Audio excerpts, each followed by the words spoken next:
Om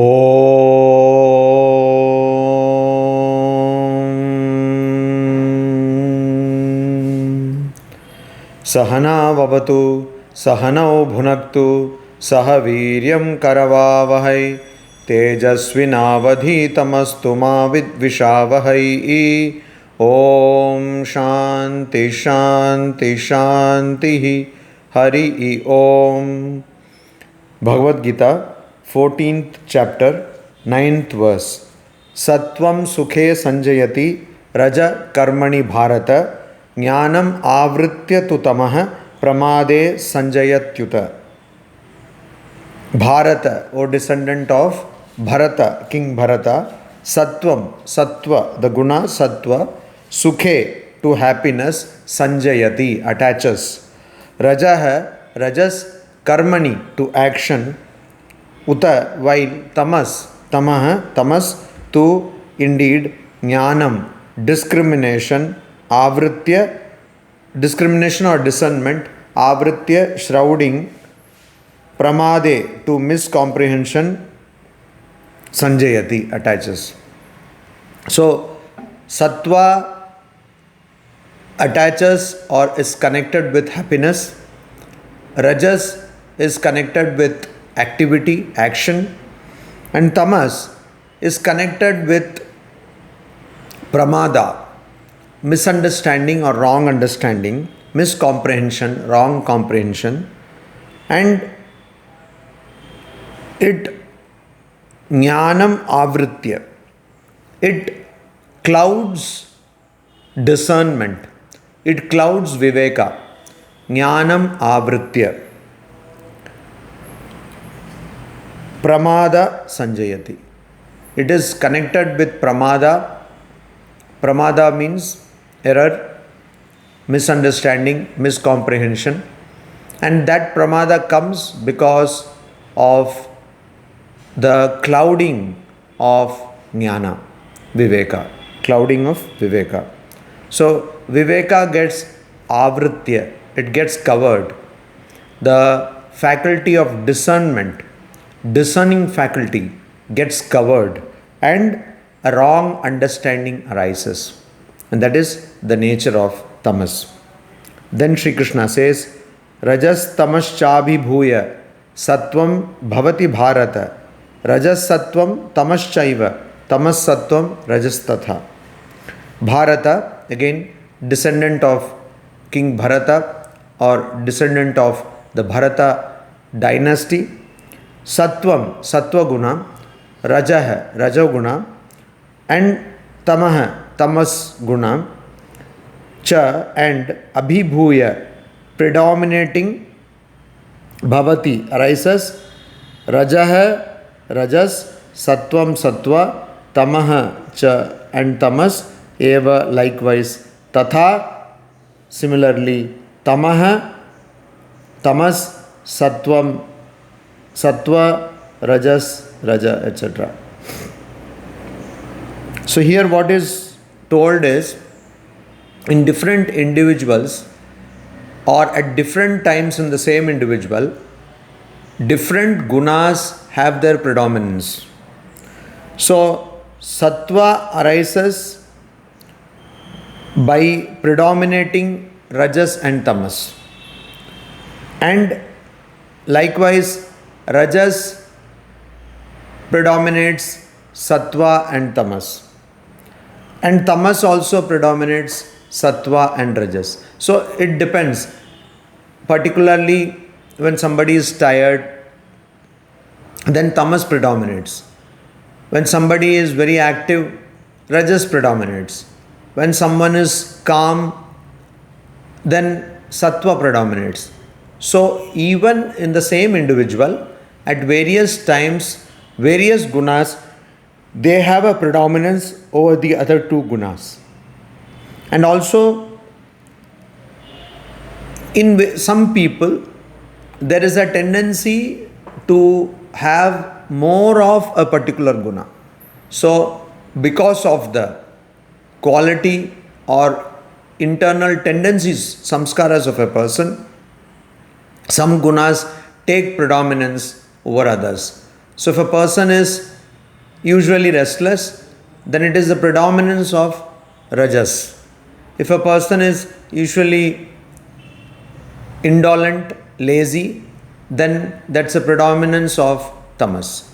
If a person is generally calm but not in the way of calm like in inertia or laziness, inactivity, but calm like a balanced person, then there is a predominance of sattva. So, what here is told by Sri Krishna? What is told here by Sri Krishna? He says that these three qualities, they don't remain in the same effect or in the same proportion all the time. There is a predominance of one quality over the other. Sarvadvareshu dehesmin prakasha upajayate jnanam yada tada vidyat vivruddham sattvam ityuta. Yada, when, asmin, this dehe, in body, sarvadvareshu, through every, dwara means door. Here it means every sense organ. Jnanam, intelligence, prakasha hai, light, upajayate, shines, tada, then, uta, indeed, sattvam, sattva, vivruddham is predominant. Iti, that vidyat should be known. Vidyat should be known. So, when through every sense organ, that is a dwara, 5 sense organs are dwaras or doors. So, when through every sense organ in this body, jnana prakasham, the light of intelligence, when it comes out, then it should be known that sattva is predominant. So, what does it mean? Sattva is the guna for knowledge. So, when from all sense organs the light of knowledge shines, that means all sense organs become instruments to attain knowledge. When that happens, then one should know vidyat, one should know that sattva is predominant. So, how to understand in a particular person when which quality is predominant, which guna is predominant, has been given in detail by Sri Krishna. So, if a person is more concentrated, more emphasizes more on knowledge acquired from the 5 senses, might be also supra-sensual knowledge, but that cannot be acquired through the 5 senses. That means if in a person the 5 senses are constantly engaged in knowing, and a person is, so that is full of light. Why light? Because that knowledge is correct knowledge.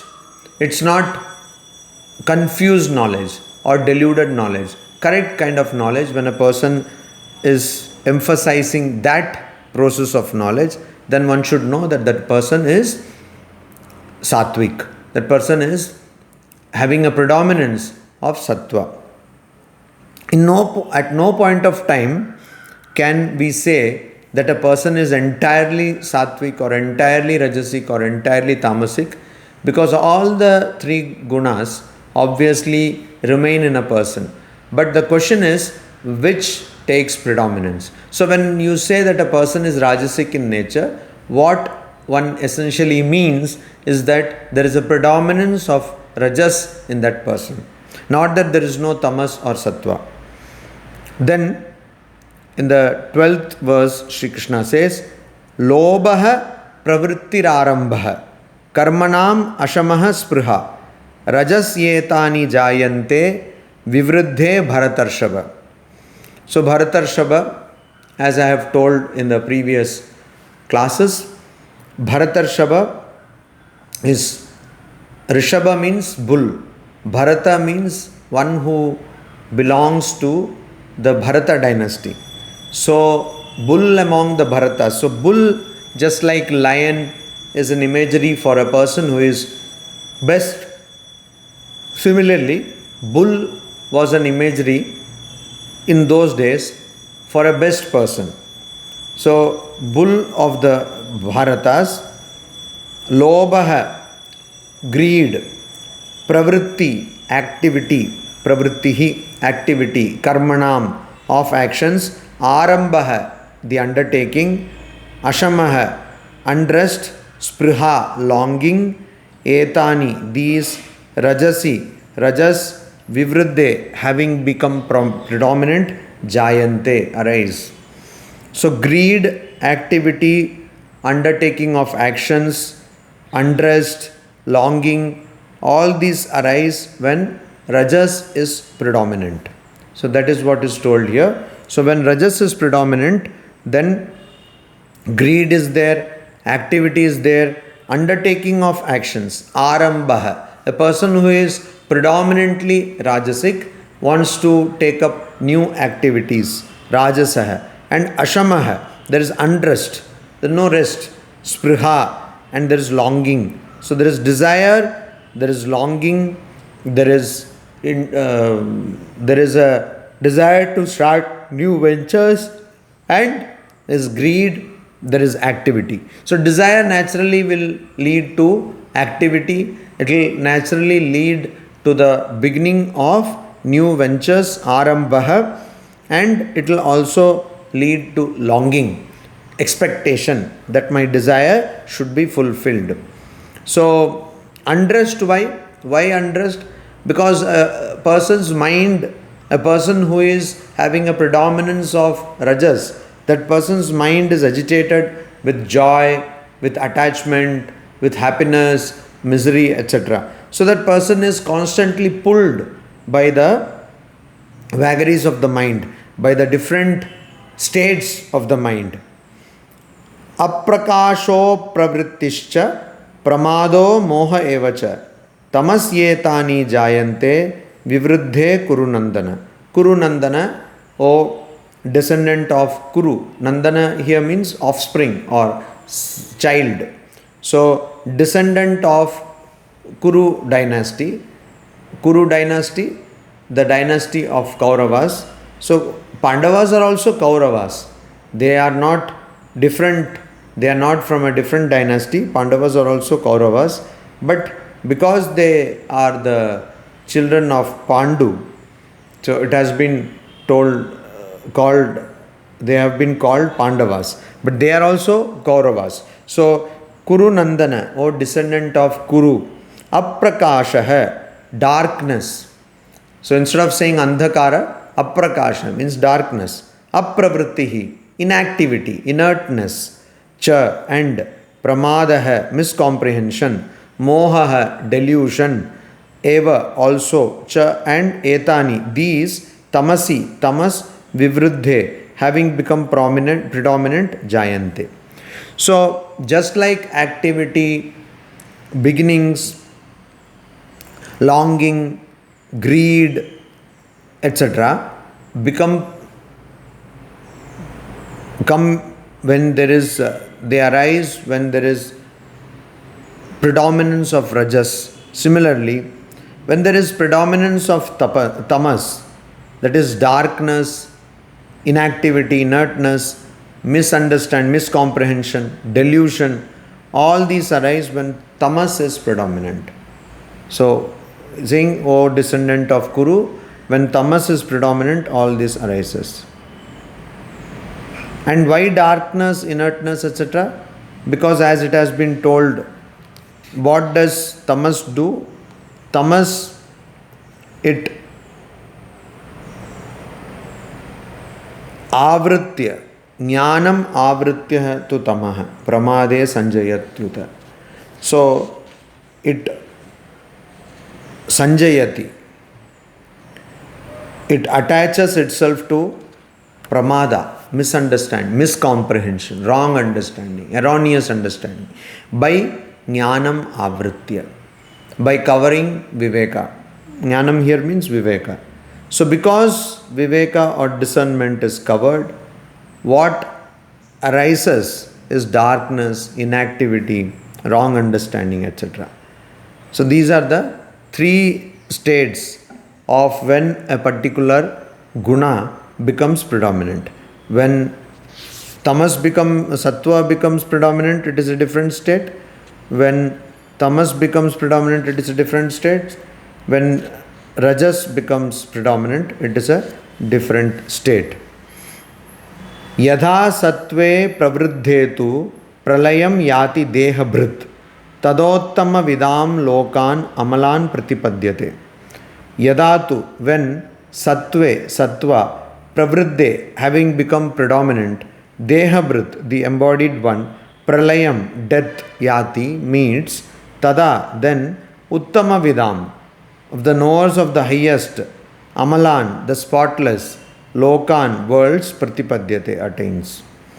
So, when the embodied one meets death, when sattva is predominant, then what happens? Then that person attains to amalan, spotless, that is without any impurity, regions of the worshippers of the highest, uttama vidam, worshipper of the highest. That means great spheres, higher spheres. A person, so it depends also in what state you are when you are dying. So if in the 8th chapter it is told that when you are dying, you take the name of God. Sri Krishna says, if you take my name, that is, take the name of God, and you die, then you attain to God. But the problem is that if your entire life you have been thinking of only money and mutual funds, how can you suddenly start thinking of God? It will not happen. If you have been always thinking of Corona, then how will you suddenly think of God at the time of death? It will not happen. So that is why constantly you have to think of God. Only when you think of God, or if you think of body, sensual pleasures, etc., how will you think of God? You cannot think of God at the time of death. At that time you will think only of the body. So unless you constantly make it a practice to think of God, one will not be able to think of God at the time of death. Similarly, here 3 states are told. If at the time of death you are sattvic, that means sattva guna is predominant, then this will happen. If at the time of death tamo guna is predominant, then something else will happen. If at the time of death rajo guna is predominant, something will happen. What will happen when at the time of death sattva guna is predominant? Then one will attain to the higher spheres, higher lokas, higher realms, that is like Brahma Loka, etc. So one will attain to those lokas. And gradually from these lokas, one can attain moksha, which is called Krama Mukti. Now, when one attains to the highest regions or spheres, lokas, which are the regions of the worshippers of the highest. What does it mean, highest? So highest means high deities like Hiranyagarbha, etc. These. Then the second shloka is Rajasi pralayam gatva karma sangishu jayate tatha pralinas tamasi muda yonishu jayate. In one shloka, both the fate of a person who dies when Raja Guna is predominant and when one dies when Tamo Guna is predominant is given. Rajasi, in Rajas, Pralayam, death, Gatva, meeting, Karma Sangishu, among those who are attached to action, Jayate, one is born. Tatha, similarly, Tamasi, in Tamas, Pralinaha, dying, Muda Yonishu, in the wombs of the irrational, Jayate, is born. So if a person is in a Rajasic tendency while dying, then that person attains to what? That person attains to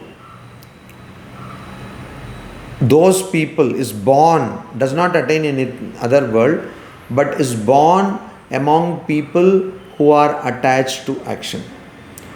Karma sangishu jayate.